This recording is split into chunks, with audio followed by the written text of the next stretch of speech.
Ya, neraka jahanam. Apa bedanya neraka biasa dengan neraka jahanam? Ya, saya ulang, apa bedanya neraka biasa dengan neraka jahanam? Sekarang kita gunakan Qur'annya aja. Ya, Quran surah keempat, masih di ayat di surah yang sama, ayat 56. Ayat 56, posisi paling kanan di pertengahan di mushaf standar.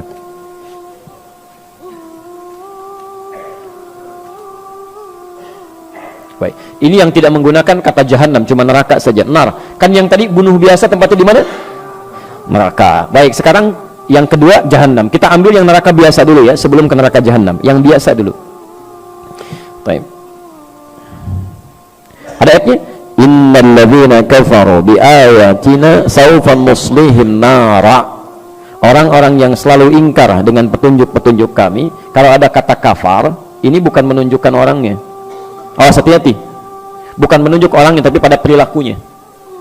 Baik, tapi pada perilakunya. Jadi ada orang-orang yang perilakunya menyimpang dari aturan Allah.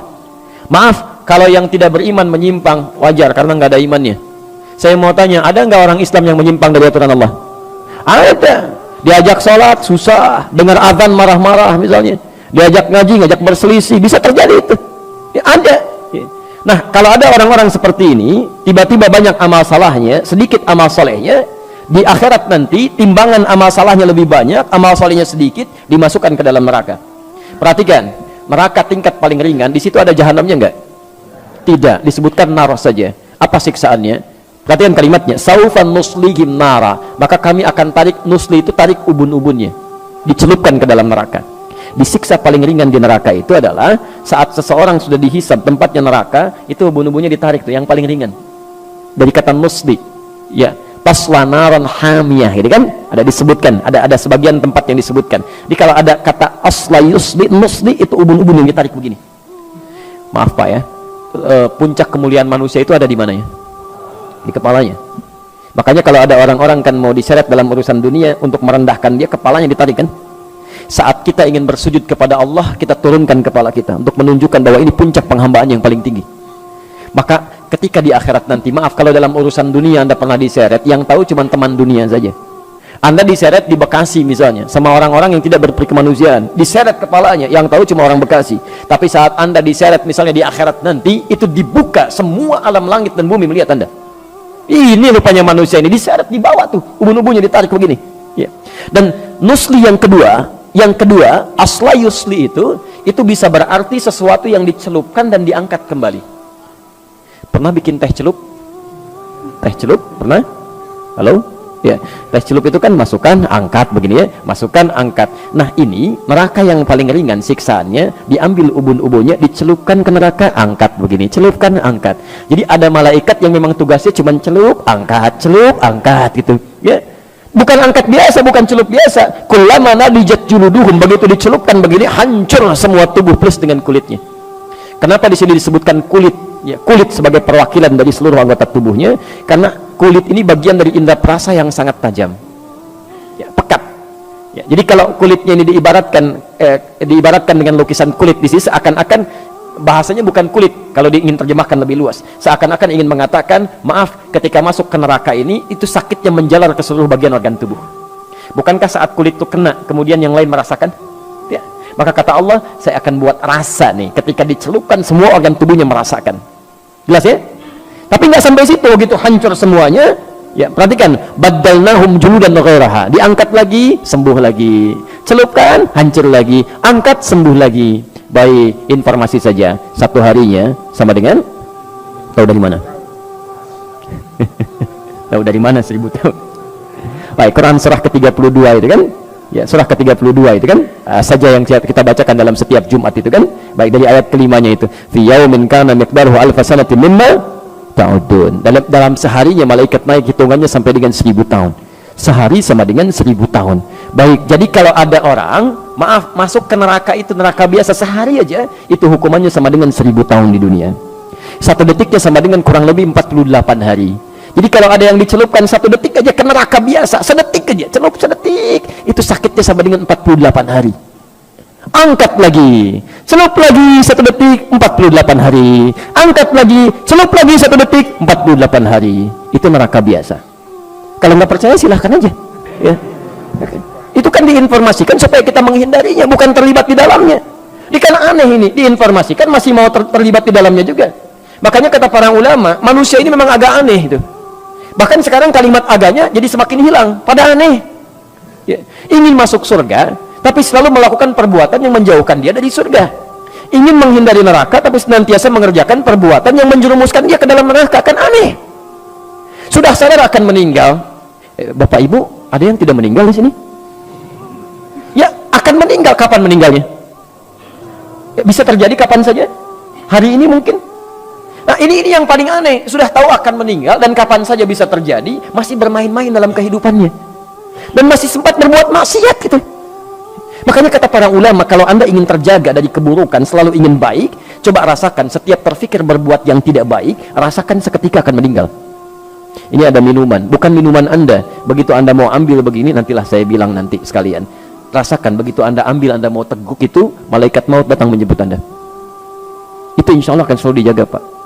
Anda masuk ke kantor sendirian, di ruangan kantor, mau tanda tangan proyek itu kan, yang nilainya miliaran, tapi dengan cara yang salah, haram. Padahal sholatnya dikerjakan, ikut taklim juga, godaan tidak biasa. Bayangkan ketika tanda tangan itu, malaikat maut datang menjemput Anda. Itu paling gampang. Paling gampang. Antum kajian, temannya sedang wudhu, penanya di situ mau nulis cepet-cepet, nanti bilangnya lah gitu kan. Antum nggak ada pena, tiba-tiba ngambil pena temannya, tulis dulu gitu kan. Hati-hati, antum belum aman tuh. Ya, dianya memang sedang wudhu, Anda berniat nanti sekalian pas pulang saya bilang, tadi saya pinjam pulpen kamu gitu kan. Tapi apakah Anda bisa menjamin Anda bisa bertahan dalam kehidupan sampai dia kembali dari wudhunya? Belum tentu. Karena itu hati-hati gitu. Ya, hati-hati, bertakwalah pada Allah Subhanahu wa taala. Hidup kita itu terjamin, ya, terjamin dalam nuansa kapan saja bisa pulang. Jelas di sini? Baik. Saya kembalikan dulu ke bahasan kita sekarang. Yang di neraka biasa saja hukumannya sudah seperti itu. Bagaimana dengan neraka jahanam? Neraka jahanam itu jangan tunggu sampai ke nerakanya. Di alam kubur aja sudah mulai ditampakkan itu.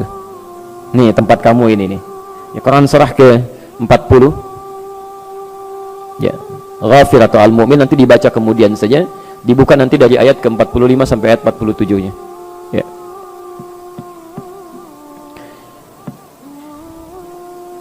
An-naru yu'radu 'alaiha ya ghuduwwan wa 'ashiyya.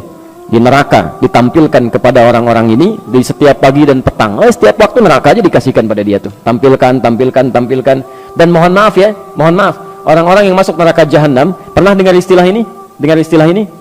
Masuk surga tanpa hisab, pernah dengar? Baik, itu sering kita dengar. Tapi Anda juga mesti dengar, ada orang masuk neraka tanpa hisab. Masuk neraka tanpa hisab, saking cepatnya masuknya itu. Dalam tanda petik ya, saking cepatnya. Quran surah ke-18 Al-Kahf ayat 100 sampai 101.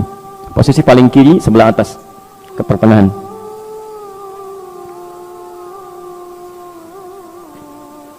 Nah, jadi orang-orang yang masuk neraka ini yang cepat sekali, seakan-akan nyaris tanpa hisab, yang masuk itu bukan neraka biasa. Kalau neraka biasa masih ada amal, Pak. Ini amal cari-cari sampai yang sunnah-sunnahnya itu. Begitu tidak juga ketemu, banyak amal jeleknya, yang salahnya, ya sudah neraka dia. Tapi jahanam tidak. Wa aradna jahannama yawma idzil kafirina arda. Jadi saat hisab itu, proses di hari kiamat, nanti kita akan saksikan sendiri, Allahu a'lam bissawab. Saat orang mulai melihat, ya maaf ya, ada orang yang cepat melewati sirat tuh, cepat langsung masuk ke surganya.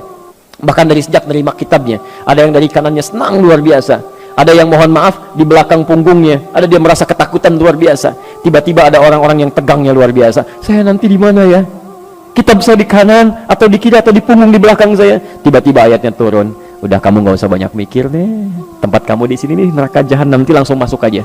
Ya capek kalau dipikirin juga. Wa aradna jahannama yawma idzil kafirina arba. Pada saat itu ketika orang sibuk memikirkan hisab, kami tampilkan pada golongan ahli neraka jahanam. Tempat kamu akan di sini. Nggak usah banyak mikir, nanti langsung ke sini aja. Dibayangkan tuh. Siapa orang-orang ini? Ayat 101-nya. Ternyata bukan cuma kafir di sini, bukan cuma orang tidak beriman saja.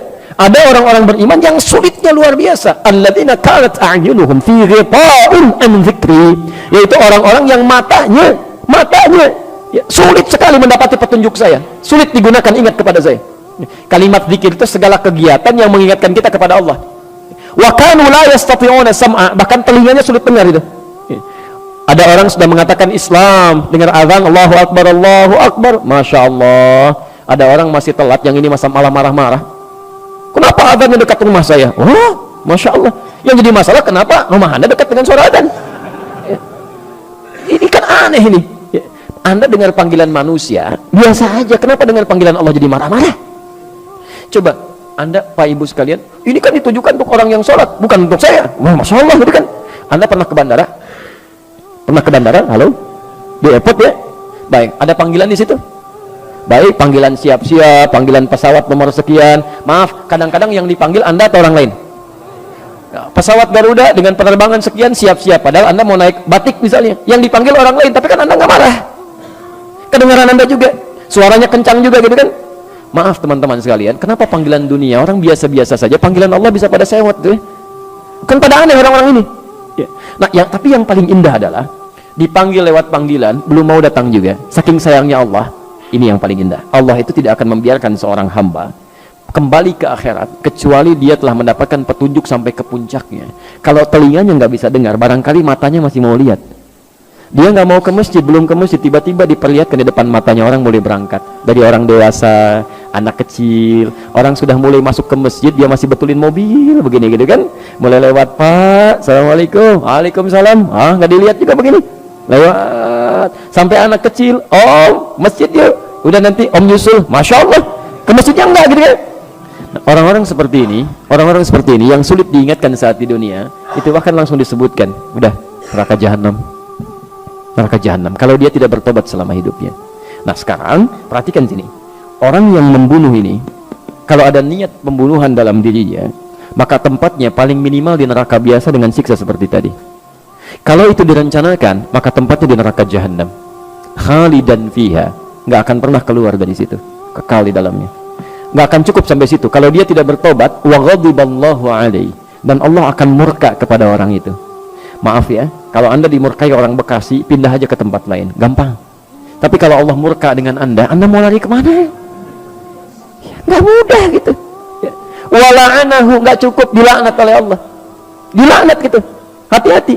Kalau sudah dilaknat oleh Allah, wa'adda lahu azaban, bukan azab biasa, tapi azab yang berlipat.